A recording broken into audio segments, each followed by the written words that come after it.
আজকের যখন আমি উপস্থিত ছিলাম না, ঘটনা 100 নম্বর ওয়ার্ডে একটা জাংশন, 129, একটা 131, একটা 130, এবং সেখানে একজন মহিলা প্রায় 35-40 বছর ধরে ঘুমটি চালায়, এবং ওই মহিলার ওই ঘুমটি ছাড়ার কিচ্ছু নেই। ওনার উপরে আরও 3 জন মহিলা, মানে ওই পরিবারে কোনো ছেলে নেই, 4 জন মহিলা একটা ঘুমটির উপর বেঁচে আছে। মানে ঘুমটি যদি উঠিয়ে দেওয়া হয় তাহলে এরা প্রাণে মারা যাবে, মানে এদের এমন পরিস্থিতি। সেই ঘুমটি নাকি কর্পোরেট যারা বাড়িওয়ালা তারা কর্পোরেশনকে নালিশ করেছিল, তাদের গেটের এন্ট্রেন্স থেকে সরিয়ে নেওয়ার জন্য কর্পোরেশন থেকে এসছিল। তখন ওখানে যারা ছিল উপস্থিত, যেহেতু ভদ্রমহিলা অত্যন্ত দরিদ্র, অত্যন্ত, তাই তার হয়েই এলাকার মানুষ কথা বলতে গেছিল যে ঘুমটিটাকে সরিয়ে দিলে মারা যাবে, না খেতে পেয়ে মারা যাবে।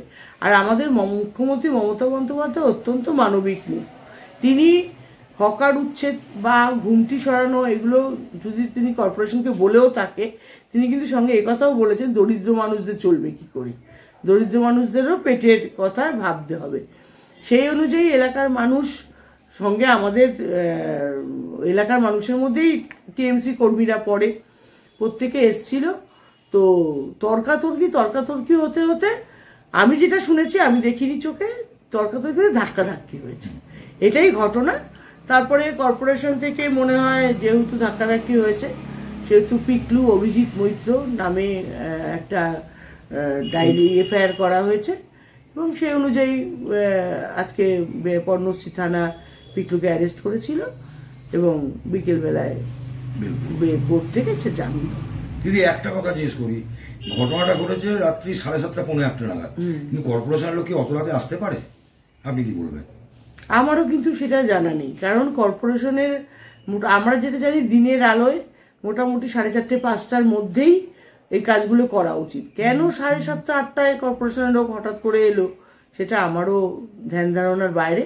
যাই হোক, যেটা ঘটে গেছে একটা দুর্ঘটনাই বলতে পারেন, কারণ এটা কেউ মানে ইন্টেনশনালি কাউকে মারবো বলে মারপিট হয়েছে এরকম ব্যাপার নয়, শুধুমাত্র ওই দরিদ্র মহিলাকে বাঁচানোর জন্য এলাকার মানুষ সবাই, শুধুমাত্র তৃণমূল কংগ্রেস কর্মীরা ছিল সেটা বললে মিথ্যে কথা বলা হবে, এলাকার মানুষ যারা 35-40 বছর ধরে ওনাকে ঘুমটি চালাতে দেখছে তারা প্রত্যেকেই উপস্থিত ছিল।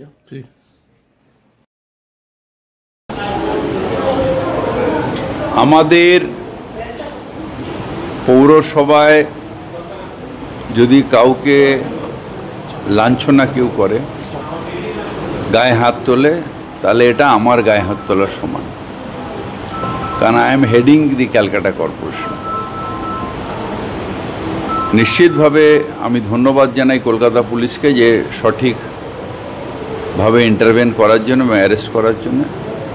আমাদের মুখ্যমন্ত্রী সবসময় বলেন আইন সবার ঊর্ধ্বে, অর্থাৎ যেই হোক সে যদি অন্যায় করে, law will take its own course. আজকে এতে মিটিং হলো, আজকে এখানে টাউন